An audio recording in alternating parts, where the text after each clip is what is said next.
Hello and welcome to Self-Publishing Insiders with Draft to Digital. My name is Mark Leslie Lefebvre. I am the Director of Business Development for Draft to Digital, and Jim Azavito's pitch hitter for hosting the podcast. But I am honored and excited to have in the studio with me Paul Austin Ardoin. Welcome, Paul. Hi, Mark. Nice to be here. Thanks for inviting me.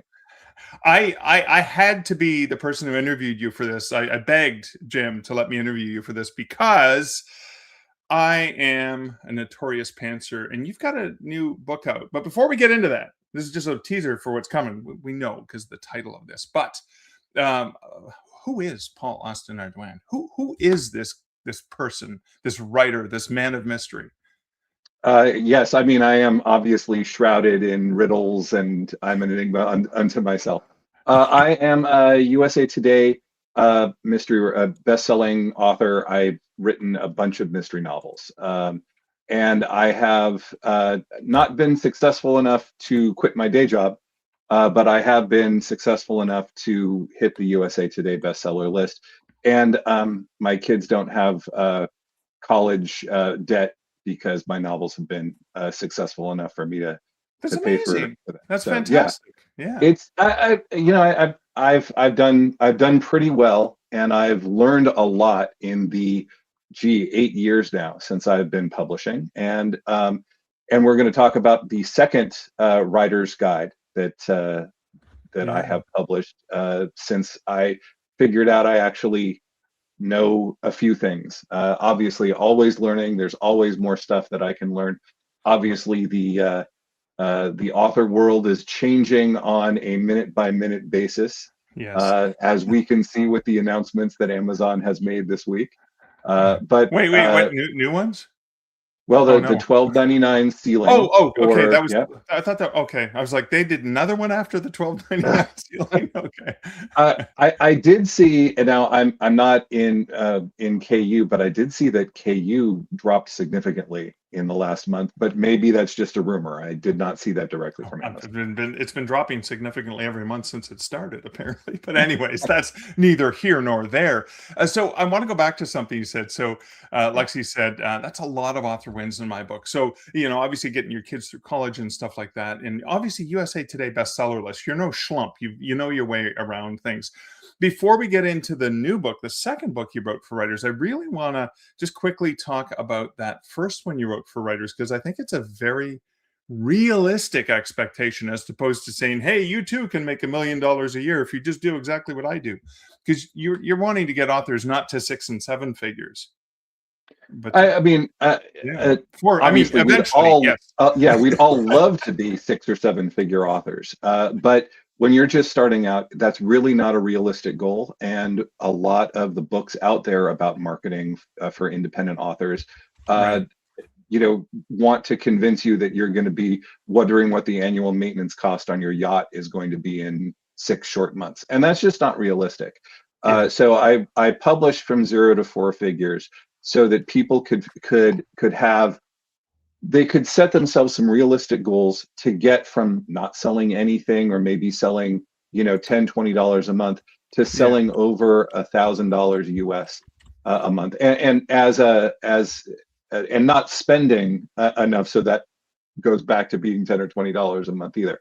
I mean, we're talking about a profit of at least $1,000 a month. That's fantastic. So, and you have a books to read link for that. If you share that, I can quickly pop that up on the screen. It's books2read.com/from zero. From zero. There, look at that. I had it ready to go. I can now add the banner and I can pop that up. So I can show people they can check out books2read.com, a free tool from Draft to Digital /from zero. So you can find it on the retailer of your choice, or you can even request it from libraries, right? That's correct. Yeah. Yeah, awesome. And the audiobook as well. And the audiobook as well. Yeah. The audiobook is as well. You'll get to listen to my dulcet tones on the audiobook.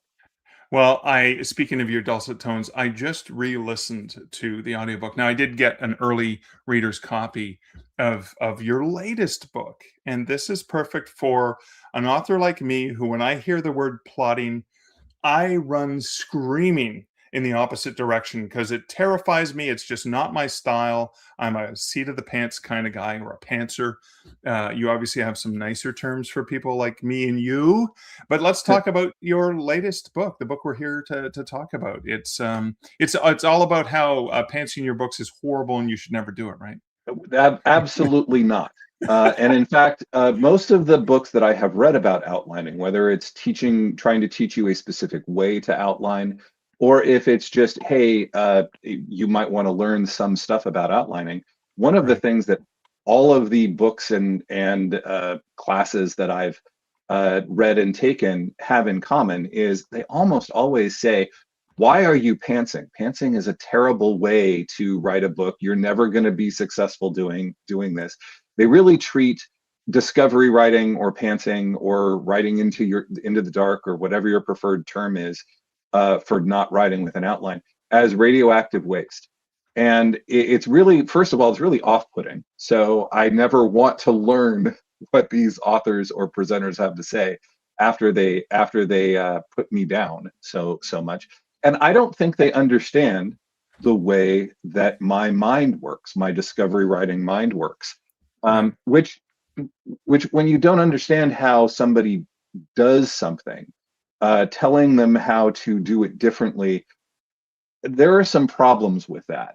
And I go through, so the whole point of the book is, if you are a pantser and you have found yourself having some difficulties with your work in progress or one of your abandoned novels or something like that, there are things you can learn about a bunch of different outlining processes that might get you unstuck. And the point of getting unstuck is to go back to writing the way that's successful for you.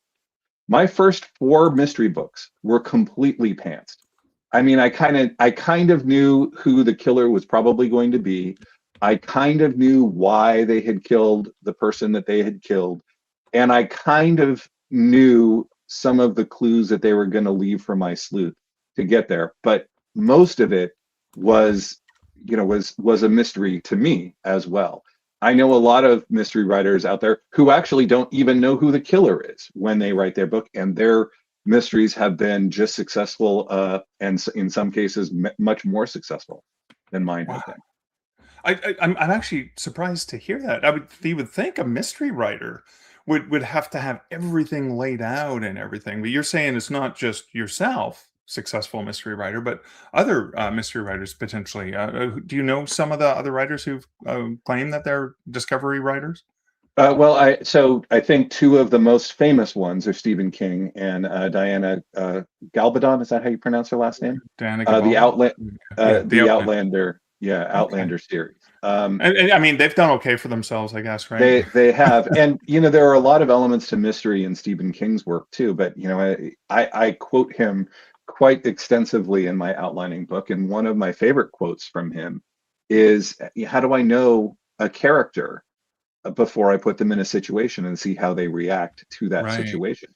Which is, I mean, that's how I get to know my characters. I've never gotten more writer's block than in my creative writing classes that I took as an undergrad, when I had to fill out a character sheet, because I don't know who these people are yet. I have to put them in situations, so that I can find out who they are. Oh, I love that. I love that. But one of the things I have to say, both in reading that early edition of the book, because I was one of the early readers on it, but even just in recently listening to it, and in preparation for this interview, there's a there's a conversational way that you write it that actually felt like you and I where maybe because we have sat across the table from one another with coffee and beer, not at the same time, different times, but we've had those conversations about writing. It actually felt like that. And maybe it's because I'm also a pantser. I'm also somebody who's fearful of outlines. I saw this comment here as well from Mona. Says outlining scares me, right? I think that's a common thing. But so that's you chose that voice on purpose? Was it because you didn't want it to be like a dry academic text? Like what was that approach for putting that together? So honestly, in Milwaukee every October there is a a weekend writers conference called the Actually Writing Writers Conference. And it's like 90% you are in the conference room at a hotel with 20 other writers and you're just writing.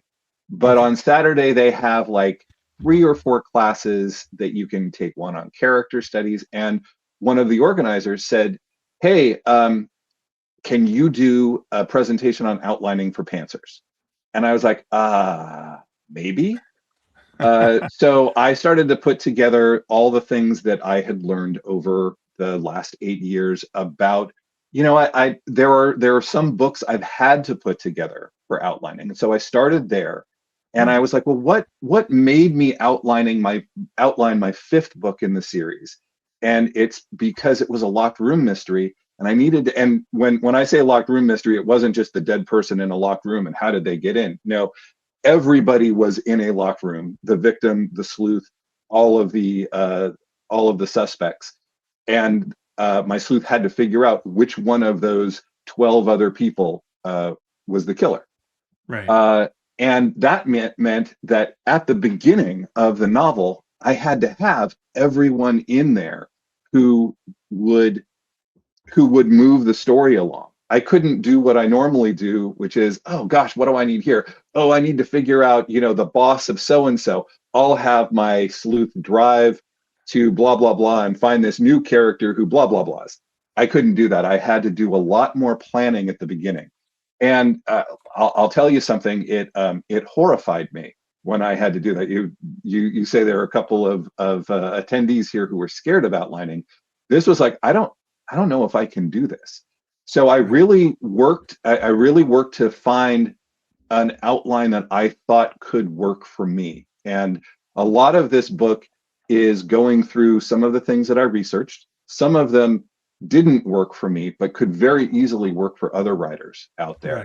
Right. And again, once I had the outline that worked for me, I put it together, and then I started writing it, but I didn't adhere to the outline probably nearly as much as those plotter writers would Yeah. want me to adhere to the outline. There were some things that I pantsed. There were some left turns that I took. I mean, I also, there's a meme out there that has this like beautifully engineered tunnel going through a mountain, and it says the the outline I spent 6 weeks putting together, and then Right. it has a big rig going up the side of the mountain, and it says "Me" by chapter 2.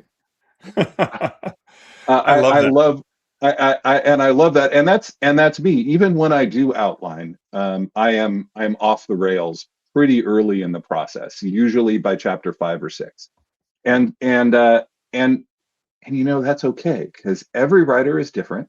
There are a lot of writers out there who like to plot, who like to be, oh, I can't start until I know what every scene is going to be, and all of this. In the book there is a writer who was co-writing, who was collaborating with another writer, and their outline was, and I'm not kidding, 50,000 words. Now that's never going to Ah! be me. I'm lucky if my outline is 100 words, Right. but it worked for them, for that.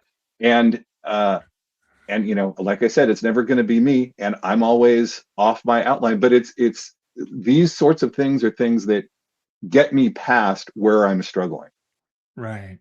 and that's what the book is about.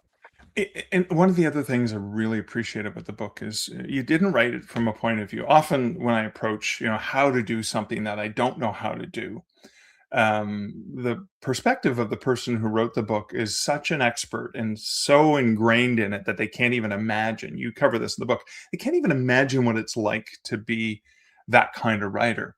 So they almost treat it like this is an intervention. There's something wrong with you, Mark, and you need to become a plotter or outliner, or else you're not going to be a real writer like me.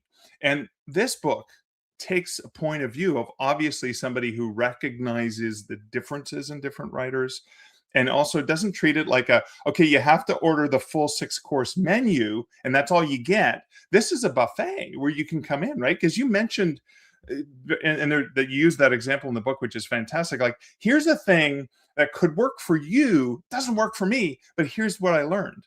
I mean, like, you've got this very open-minded approach to it, which I really appreciate. Well, and one of the things that I think is really telling, and one of the things I asked myself when I started the presentation for that Actually Writing Writers Conference, as well as this book, is why does this bug me so much that the plotters, what the plotters say and what they do? And one of the things that almost all of them say is, okay, so you're gonna write an outline. So the first thing you need to do is outline the first chapter. And I'm like, what do you mean outline the first chapter? Because when I write my first chapter, I have a blank Word document in front of me and I start writing the first paragraph, and then I go on to the second paragraph, and then I go on to the third paragraph. What exactly do I do to outline this chapter? Now, the book does go into a few things that can get you started on how you need to approach the mindset of outlining, so that you're not the deer in the headlights that I was when somebody says that. But also, those plotters cannot conceive of not knowing how to start an outline, right? Right. I mean, you just start an outline. Just like us as pantsers are like, well, you just start writing the first paragraph. Yeah.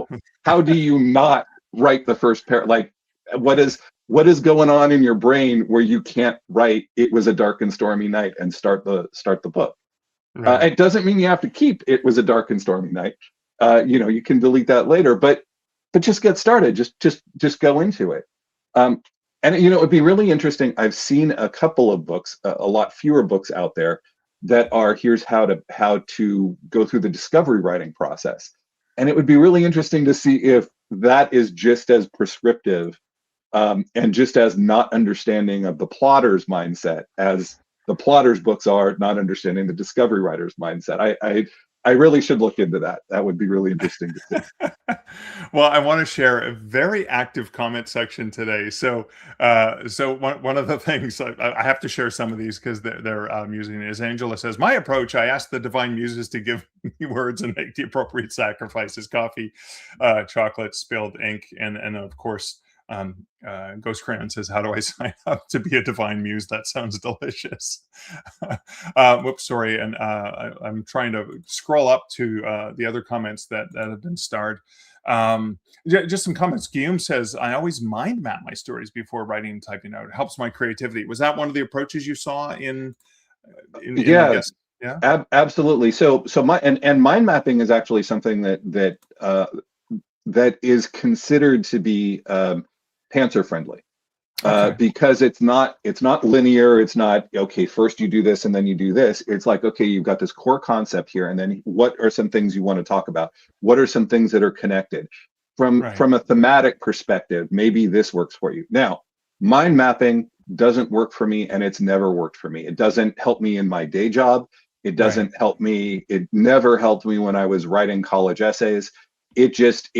My brain looks at the mind map and goes, I don't understand what I'm supposed to do next.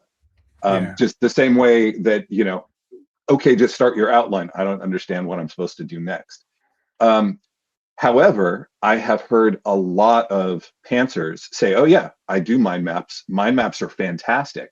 Right. Mind maps think the way my brain works. And if that's you, absolutely do that, because that can get you unstuck. I mean, the point of all of this, you're having a problem with your current work in progress that you usually pants. What Right. can you learn from all of these different outlining techniques out there? All of these different popular outlining styles, all of these popular monomyth and 3-act structure and the 12-chapter mystery outline and all of these things. What can you take from that and learn so that you just get unstuck and you can go back to pantsing the rest of your book? Yeah. And if that's a mind map, which doesn't work for me, but if it works for you, 100% do that. Cool. Oh, I love that. I love that it's prescriptive in the fact that, okay, here are the options available. You may find one of them or more that work. as well. I see Mona is commenting. I think Paul is reading my mail. So let's go into this other. So Beth says, I'm an outliner, but curious about discovery writing. I have a friend who cannot outline or control her characters. So that sounds like, yeah, we mentioned that earlier. There's something that Stephen King does, something you do, and something I do is I need to throw them in a situation and see what the heck, what makes them tick. Looking, you talk about this in the book, looking at a character sketch is Yeah. not necessarily a great experience for you. I mean, it's completely useless for me. I could create a character sketch and come up with some stuff, and then I'm never going to adhere to anything in it when Right. the character starts out for me. Quite often, the character. I mean, I think as pantsers, a lot of pantsers think that the characters develop lives of their own. That you aren't really doing the writing. The characters in your head are doing the writing, and they're controlling your fingers on the keyboard like Remy, the rat in Ratatouille, is controlling the chef's hands and body Yeah. in Ratatouille. And I've felt like that too. Like, oh, what's going to happen now? Oh, that's fantastic. Oh, I didn't expect that at all. Oh my goodness, the van blows up. I didn't see that coming. And I think, quite often we can surprise ourselves like that, but it feels like that's where the story needs to go. Our Right. characters feel like that's what they would say in that situation. That's how they would react to this stimulus. This is how they would interact with each other. These are the emotions that they would feel. And I go through all of the reasons why I think it's good to be a discovery writer. And a lot of it is probably stuff that makes plotters break out in hives. But for us, as discovery writers, we feel like we have more freedom when it comes to the plot. We feel Right. like our characters become more natural.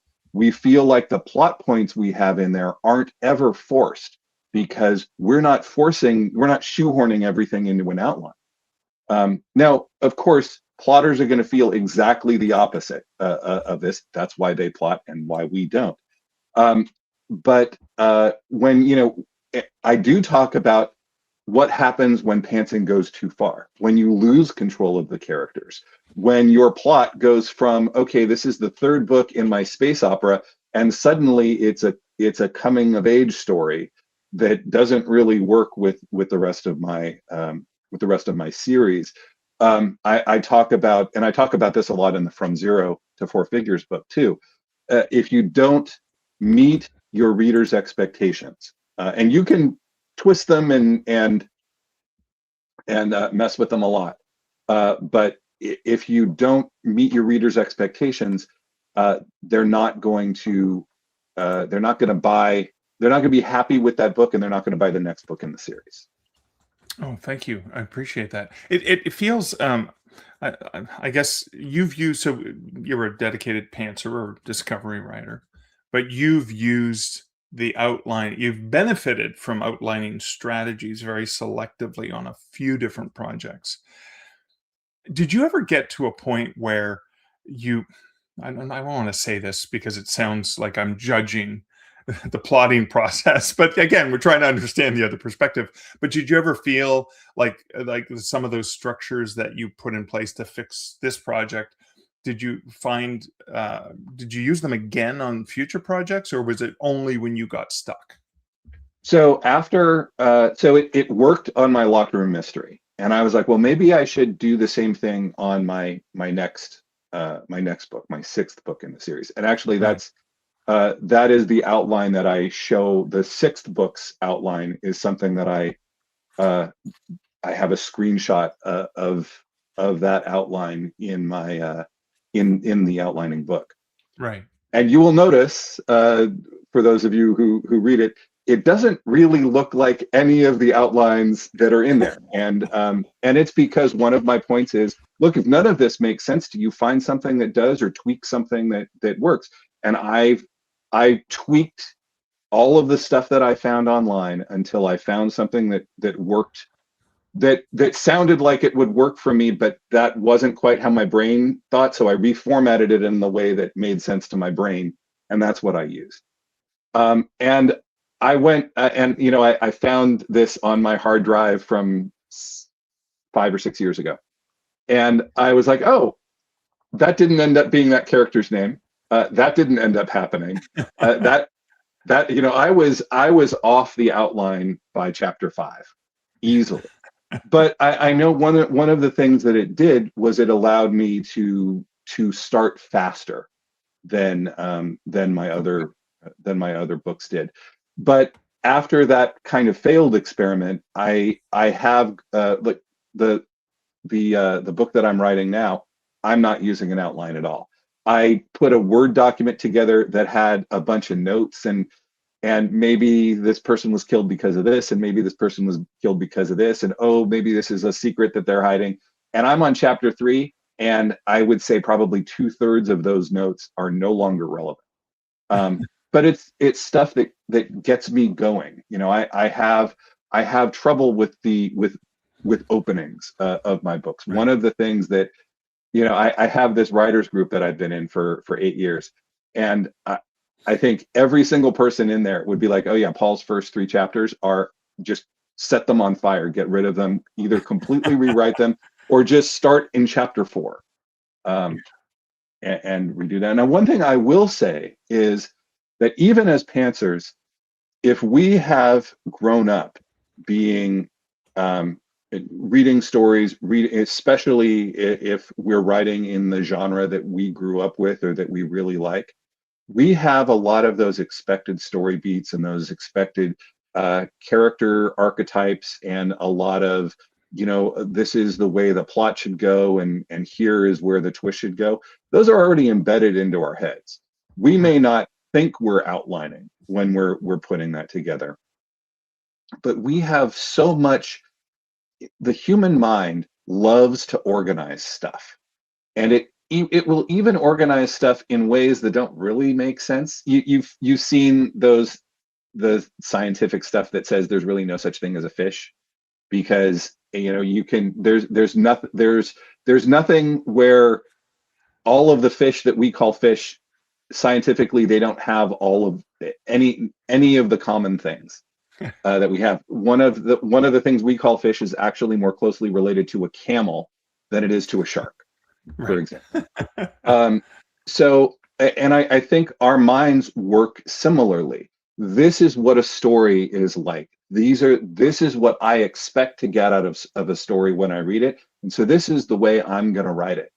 And one of the weird things that happened when I started to do when I started to outline the 5th book, is that I went back and I looked at my first 4 books that I had pantsed. Every single one of those books was 27 chapters long.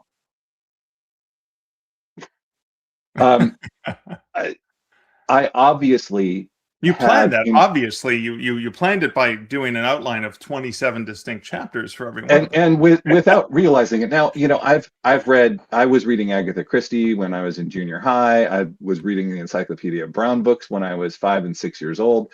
I've loved mysteries ever since I can remember. So obviously, the structure and the beats and the timing and the characters and all of that stuff is so ingrained in my brain that there was a formula that I was doing without realizing it. And Stephen King has been accused of being a formulaic writer as well, using the monomyth. In fact, the hero's journey is another name for that. And while he probably does, he very, very clearly pantses everything that he does. But Yeah. the story, and you can read his book on writing, and he'll tell you what a voracious reader he was as a kid, as a teenager, even now. Yeah. And I he's mean, when his internalized. accident, he was reading a book walking along the side of the highway when that van hit him all those years ago, right? Because the man never stops reading. Yeah. So, Yeah, and he's internalized that the structure in his favorite types of books so much that he is now accused of being a formulaic writer, even though he's a pantser. that's funny. Awesome. Okay, so I got a question. Ghost Crayon asks, okay, I'm hearing a lot of internal confidence when you're talking about this understanding of story because you've consumed so much. So, Ghost Crayon says, how do you set your skeptical mind aside when you're writing? Or is that not a problem for you? It's so I am aware that my brain works differently than most people. I know that I had a conversation with an editor once about how my main characters really needed a richer internal life, needed a more internal monologue. And I was like, these books that have internal monologues, that's just not real. And my editor was like, I'm sorry, what? I'm like, well, people don't have internal monologues. And he was like, hold on, you don't have an internal monologue, and I don't have an internal monologue. I have Really? I don't have a running. I guess there are people here who either hear words or they like read words in their head while they've got thoughts going on and they think of them. I don't. I have like little color blobs is the best way I like paint being squeezed out of a tube is the Right. best way I can think about it. So I don't actually have like the self-doubt colors that are coming out of the tube. They're just paint that I can ignore because it's just, I mean, it's kind of making a mess on the floor, but I can ignore that for now and write. I mean, one of the reasons why I think the characters in my head are bypassing my brain and going directly to my fingers is because I I don't really I don't really have the words until they're on the page. It's one of the reasons why I have a lot of trouble with dictation because I am not an auditory learner, and so when I dictate words, it's terrible. It's like, and I repeat stuff, and I did like 3 chapters, and I repeated the same scene in each one of those chapters, even though it wasn't like I had taken 2 weeks between them, and we're all done in the same 6 hour writing thing, and I had to throw the whole thing away. So that's not a problem for me. Uh, um, Imposter syndrome is not really a problem for me. Uh, Imposter syndrome, from what I understand, is basically competent people thinking they can't do stuff because they've seen other people do it so well. They don't think they can do it as well, and therefore they shouldn't do it at all. And from everything that I've read about imposter syndrome and the people I know who have imposter syndrome and have successfully beaten it, your brain is lying to you that you are not good enough to do this. I consider myself very lucky that I think in those paint blobs the way I do, so that I never have any running commentary in my head about who do you think you are, Stephen King. There's none of that is in my head, and I don't know how to get that to shut up because that's not my lived experience. But Right. there are a lot of really good classes, YouTube videos, books about how to defeat imposter syndrome. Thank you for that. You reminded me of something.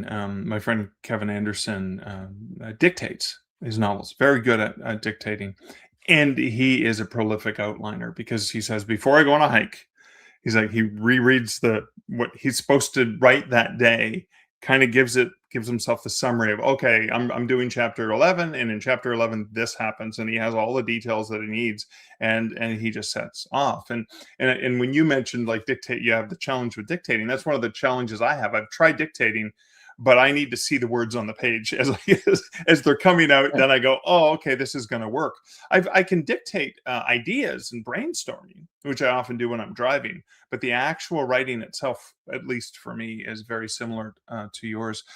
Um, And, one thing I do, because when I am stuck in a story, one of the things that I do is I go for a walk, and I okay, put and I put my phone headset on so I don't sound like it doesn't look like I'm talking to myself yeah, but I'm of totally course, talking to myself yes, out loud. I'm asking myself those story questions. Okay, my sleuth is here. What clue does she need to uncover next to get her to the next thing?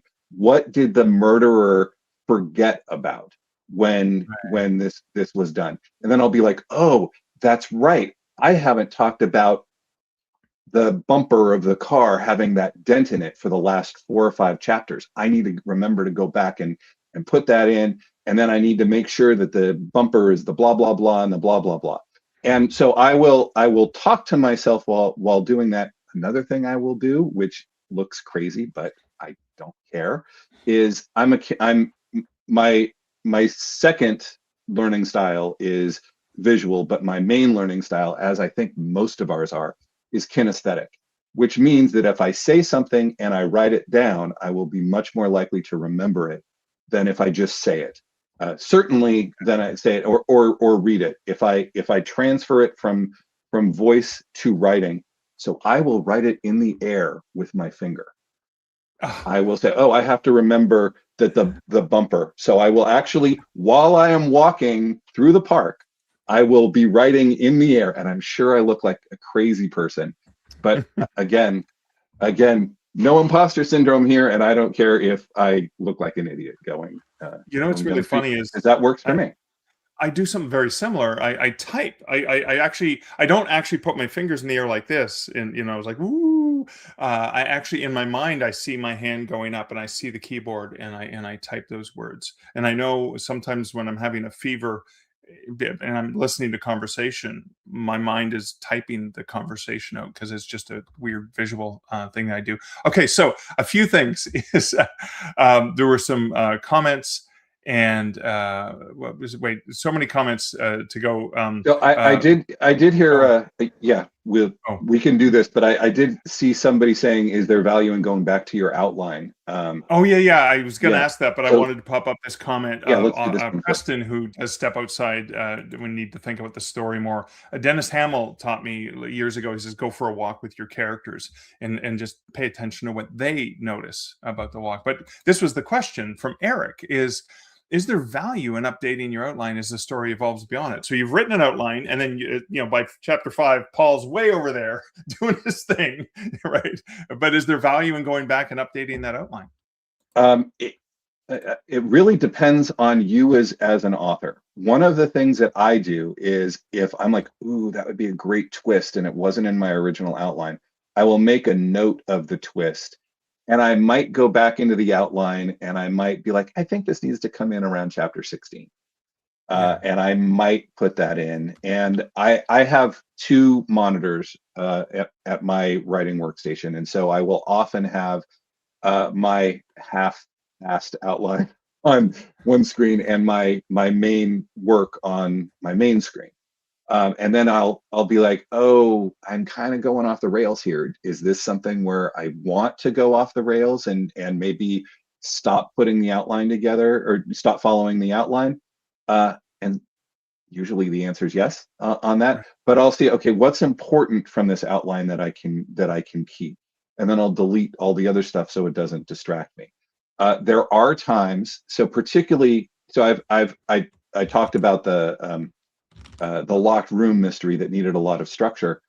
The Yeah. other project I had that needed a ton of structure, way more than what I was capable keeping in my head, pantsing it, I wrote a time loop mystery. So it was like Groundhog Day, but the detective was the Bill Murray character and couldn't move on until he solved the murder in the first 48 hours. Otherwise, he'd go back to the minute of the murder.